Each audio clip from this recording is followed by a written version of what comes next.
In a world where we are constantly bombarded by moral absolutes, right and wrong, good and evil, virtue and vice, few thinkers have dared to unravel the tangled roots of morality like Friedrich Nietzsche. His insights are not easy to swallow, but they are essential if we are to understand a question that perplexes even the most rational among us. Why do good people do bad things? Nietzsche forces us to peel away the shallow surface of moral appearances and confront the uncomfortable truth that the very definition of good might be corrupted, and that what we call bad might often be the natural outgrowth of repressed authenticity. Nietzsche argued that most people are not moral because they are noble, but because they are obedient. In his seminal work, On the Genealogy of Morality, he describes two fundamental types of morality: master morality and slave morality. Master morality comes from strength, confidence, and self-assurance. It's the morality of those who create values. Slave morality, on the other hand, is born from resentment, what Nietzsche called ressentiment. It is the morality of the weak who, unable to express their will to power, redefine their powerlessness as virtue. Think about a man who suppresses his ambition and aggression, not because he is truly kind, but because he's afraid to express himself. Outwardly, he appears good, but inside, he harbors bitterness.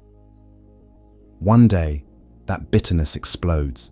This is how good people commit shocking acts. They've simply been pretending for too long.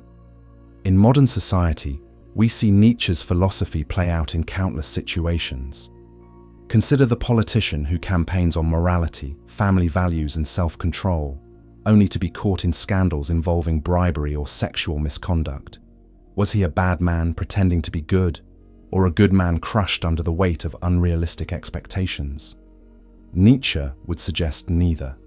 He would say this man was imprisoned by the values he didn't choose, values that demanded repression rather than self-understanding.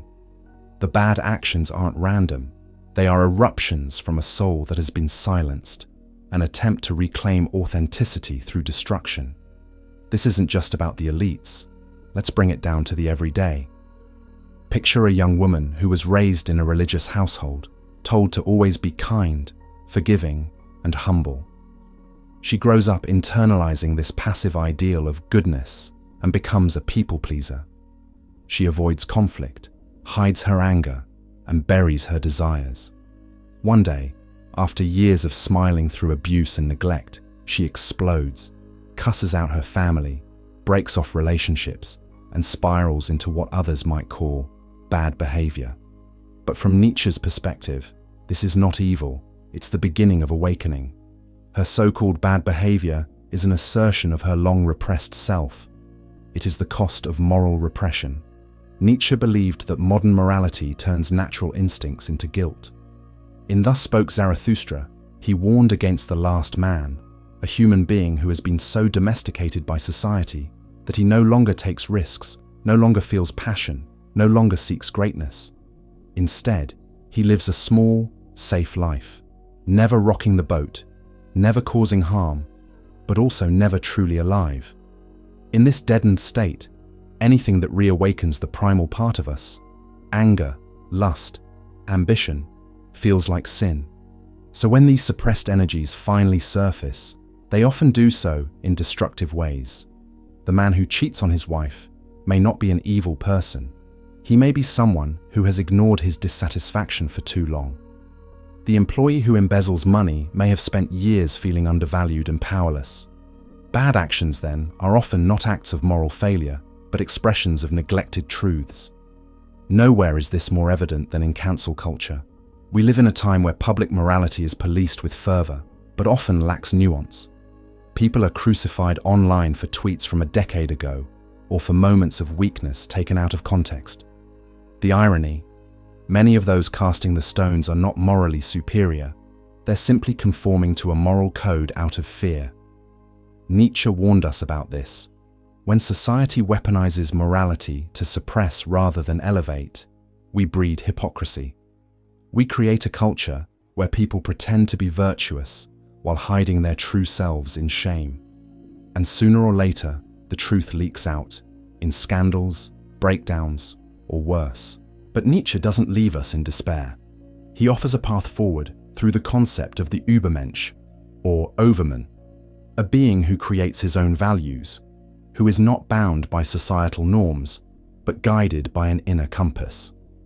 This isn't about selfishness, it's about self-mastery. The Übermensch does not do good because he is told to, but because it aligns with who he truly is. He understands his darkness and therefore controls it, instead of being ruled by it in secret. In a world where most people wear masks, Nietzsche calls us to radical honesty. The solution to good people doing bad things isn't more moral policing, it's deeper self-awareness. Let's take a modern example of a man who embodies Nietzsche's challenge. Think of someone like Jordan Peterson, a man often controversial, yet deeply invested in helping people take responsibility for their lives. He doesn't sugarcoat human nature. He encourages people to confront their potential for evil and to build discipline, not from guilt, but from strength. Nietzsche would likely respect this approach more than the performative morality seen in many political and social movements. Because in Nietzsche's world, redemption doesn't come from following the rules, it comes from transcending them. So what does this mean for us today? It means we need to rethink how we judge both ourselves and others. When someone falls from grace, we shouldn't rush to condemnation. We should ask, what truth were they running from? What parts of themselves were they denying? When we ourselves feel anger, lust, or ambition rising, we shouldn't suppress it blindly. We should understand it, channel it, and own it. Because the shadow you don't face is the one most likely to control you.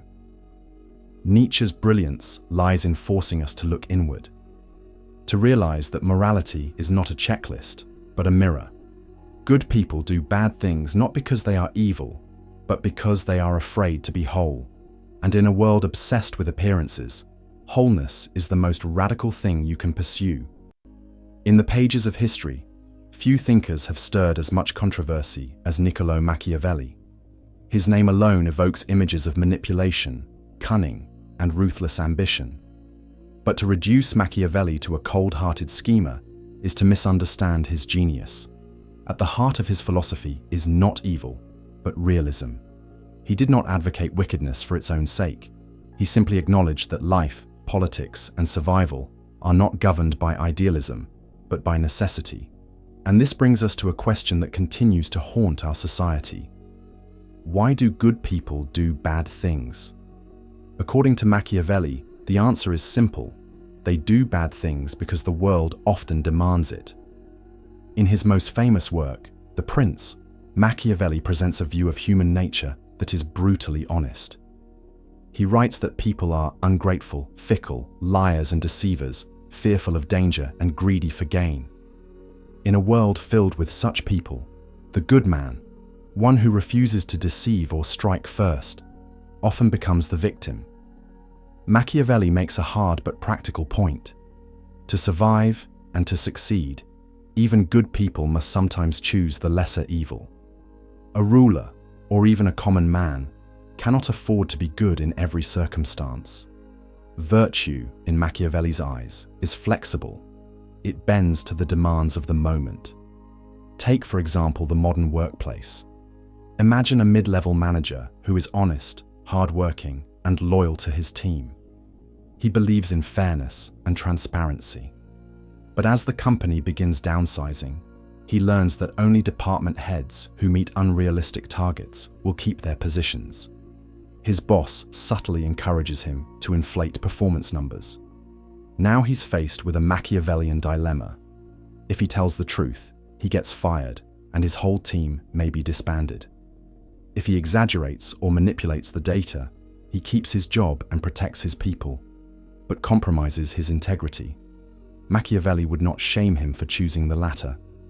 In fact, he would say it is precisely what's required, not because it is morally pure, but because it is politically necessary. This distinction between morality and necessity is where Machiavelli's relevance shines today. In our society, especially on social media, we promote the image of virtue. We love the appearance of moral perfection, but beneath the surface, we all play games. Politicians lie to gain votes. Influencers present fake lifestyles for engagement. Corporations go green while polluting behind closed doors. People present curated versions of themselves, even to friends and partners. Machiavelli would not be shocked. He would simply say, "Of course." This is how humans protect their interests. Let's move to another scenario. Think of a teacher working in an inner-city school where funding is low, violence is common, and students come from broken homes. She wants to teach from the heart, to nurture every student, to follow every rule. But she quickly learns that the system is broken. If she disciplines a student harshly, she's punished. If she ignores bad behavior, it spreads. Eventually, to keep the peace, she starts letting things slide. She bends the rules, she picks favorites, she closes her eyes to certain behaviors, not because she's bad, but because she's trying to survive an impossible situation. Machiavelli would understand this completely. He believed that systems often force people into morally ambiguous choices, not because they want to betray their values, but because they must. Now let's scale this up to leadership. A good president, in Machiavelli's view, cannot be bound by moral absolutism. If a leader insists on being merciful when justice is needed, he may embolden criminals. If he hesitates to strike a dangerous enemy, he may endanger the nation. Machiavelli famously wrote, "It is better to be feared than loved if you cannot be both." In a dangerous world, the leader who waits for permission to act righteously may lose everything. This is why even good presidents approve drone strikes, fund shadow operations, or negotiate with known criminals. It's not because they are evil, it's because the world is. But what about the everyday person? The employee who takes credit for someone else's work to get a promotion? The husband who hides financial decisions from his wife? The teenager who cheats on a test to pass a class? Are these signs of corruption? Or are they desperate adaptations to a society that punishes transparency and rewards performance? Machiavelli would say, we must judge actions not by intent alone, but by outcome. Sometimes, a bad act serves a good end. And sometimes, being too good leads to ruin. This is not a call to abandon our morals. It's a call to understand them in context. Machiavelli believed in virtue, not the moral virtue of the church, but a worldly kind of skill, strength, and decisiveness. A person of virtue is someone who can navigate chaos, make hard decisions, and shape their destiny, not someone who blindly follows rules that don't serve them. In a world where jobs are scarce, relationships are complex, and loyalty is often transactional, people need virtue more than ever. Not to become villains, but to survive without being devoured. And herein lies the great irony of Machiavelli's thought. He didn't write The Prince to teach evil. He wrote it to expose the truth that most people are too afraid to admit. He wrote it so that good people wouldn't be naive, so that they wouldn't become prey. He wanted people to see the battlefield clearly, and to understand that power is not always won by the most moral, but by the most prepared. That's why Machiavelli still matters today, because we live in a world where appearances are deceiving, where nice guys often finish last, and where being only good can sometimes be dangerous. So when we ask, why do good people do bad things? Machiavelli's answer is not that they've failed, it's that they've adapted. In his world, and ours, those who refuse to understand the dark side of life are often consumed by it, and those who dare to face it with wisdom and courage may still do wrong, but at least they do so with their eyes open. Thus remember, we are Indeceptor. Becoming Indeceptor is the code they never wanted you to learn. A psychological war map for men, forbidden teachings fused with modern strategy for influence, dominance, and self-mastery. If you want peace, prepare for war.